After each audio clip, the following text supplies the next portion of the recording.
اعوذ باللہ من الشیطان الرجیم بسم اللہ الرحمن الرحیم السلام علیکم۔ آیت وائس میں آپ سب کو خوش آمدید۔ امید کرتی ہوں کہ آپ سب خیریت سے ہوں گے۔ سوال: جنت کہاں ہے؟ جنت ساتوں آسمانوں کے اوپر ساتوں آسمانوں سے جدا ہے، کیونکہ ساتوں آسمان قیامت کے وقت فنا اور ختم ہونے والے ہیں، جبکہ جنت فنا نہیں ہے، وہ ہمیشہ رہے گی۔ جنت کی چھت عرش رحمان ہے۔ جہنم کیا ہے؟ جہنم ساتوں زمین کے نیچے ایسی جگہ ہے جس کا نام سجین ہے۔ جہنم جنت کے بازوں میں نہیں ہے، جیسا کہ بعض لوگ سوچتے ہیں جس زمین پر ہم رہتے ہیں یہ پہلی زمین ہے۔ اس کے علاوہ 6 زمینیں اور ہیں جو ہماری زمین کے نیچے ہماری زمین سے علیحدہ اور جدا ہیں۔ سدرۃ المنتہا کیا ہے؟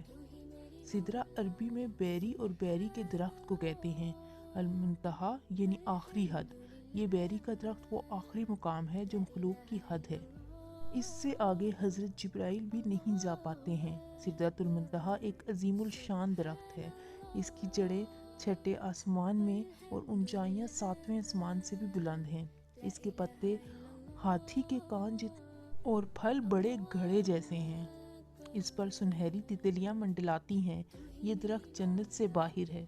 رسول اللہ صلی اللہ تعالیٰ علیہ وآلہ وسلم نے حضرت جبرائیل علیہ السلام کو اسی درخت کے پاس ان کی اصل صورت میں دوسری مرتبہ دیکھا، جبکہ آپ صلی اللہ تعالیٰ علیہ وآلہ وسلم نے انہیں پہلی مرتبہ اپنی اصل حالت میں مکہ مکرمہ مقام عجیات پر دیکھا تھا۔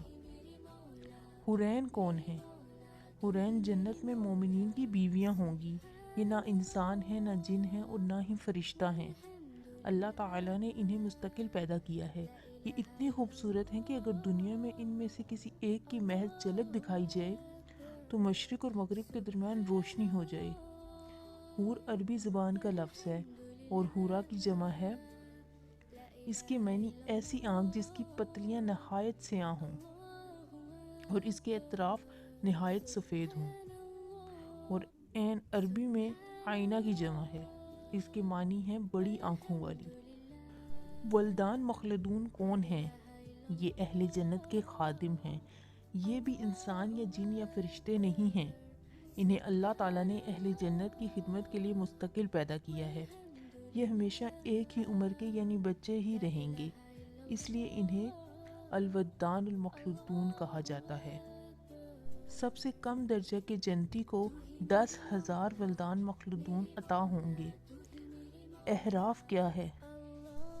جنت کی چوڑی فصیل کو احراف کہتے ہیں۔ اس پر وہ لوگ ہوں گے جن کے نیک اعمال اور برائیاں دونوں برابر ہوں گی۔ ایک لمبے عرصے تک وہ اس پر رہیں گے اور اللہ سے امید رکھیں گے کہ اللہ تعالیٰ انہیں بھی جنت میں داخل کر دے۔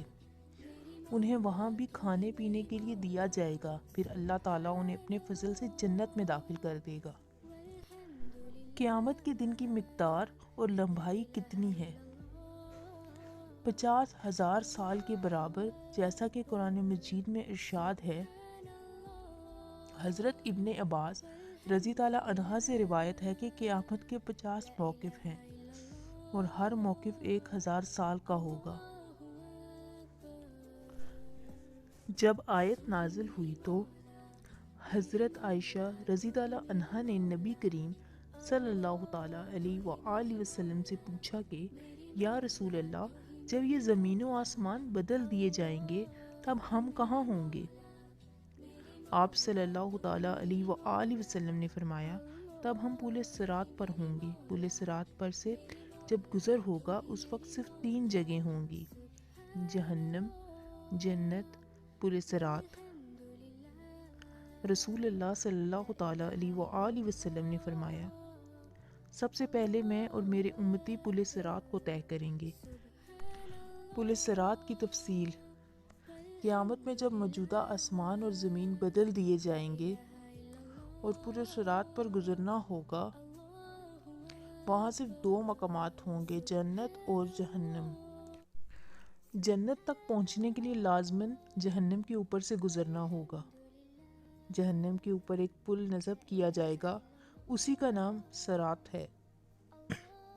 اس سے گزر کر جب اس کے پار پہنچیں گے وہاں جنت کا دروازہ ہوگا، وہاں نبی کریم صلی اللہ تعالیٰ علیہ وآلہ وسلم موجود ہوں گے اور اہل جنت کا استقبال کریں گے۔ یہ پل صراط 10 ذیل صفات کا حامل ہوگا، بال سے زیادہ باریک ہوگا، تلوار سے زیادہ تیز ہوگا، سخت اندھیرے میں ہوگا۔ اس کے نیچے گہرائیوں میں جنت بھی نہایت تاریکی میں ہوگی، سخت بحری ہوئی اور غضبناک ہوگی۔ گناہگار کے گناہ اس پر سے گزرتے وقت مجسم اس کی پیٹھ پر ہوں گے۔ اگر اس کے گناہ زیادہ ہوں گے تو اس کے بوجھ سے اس کی رفتار ہلکی ہوگی۔ اللہ تعالی ہمیں اس صورت سے اپنی پناہ میں رکھے۔ اور جو شخص گناہوں سے ہلکا ہوگا تو اس کی رفتار پل صراط پر تیز ہوگی۔ اس پل کے اوپر انکڑے لگے ہوں گے اور نیچے کانٹے لگے ہوں گے جو قدموں کو زخمی کر کے اسے متاثر کریں گے۔ لوگ اپنی بدعمالیوں کے لحاظ سے اس سے متاثر ہوں گے۔ جن لوگوں کی بے ایمانی اور بدعمالیوں کی وجہ سے ان کے پیر پھسل کر وہ جہنم میں گر رہے ہوں گے، ان کی بلند چیخ پکار سے پل صراط پر دہشت طاری ہوگی۔ رسول اللہ صلی اللہ تعالیٰ علیہ وآلہ وسلم پل صراط کی دوسری جانب جنت کے دروازے پر کھڑے ہوں گے۔ جب تم پل صراط پر پہلا قدم رکھ رہے ہوگے، آپ صلی اللہ تعالیٰ علیہ وآلہ وسلم تمہارے لیے اللہ تعالیٰ سے دعا کرتے ہوئے کہیں گے، یا اللہ، یا رب، یا رب۔ آپ بھی نبی صلی اللہ تعالیٰ علیہ وآلہ وسلم کے درود پڑھیے۔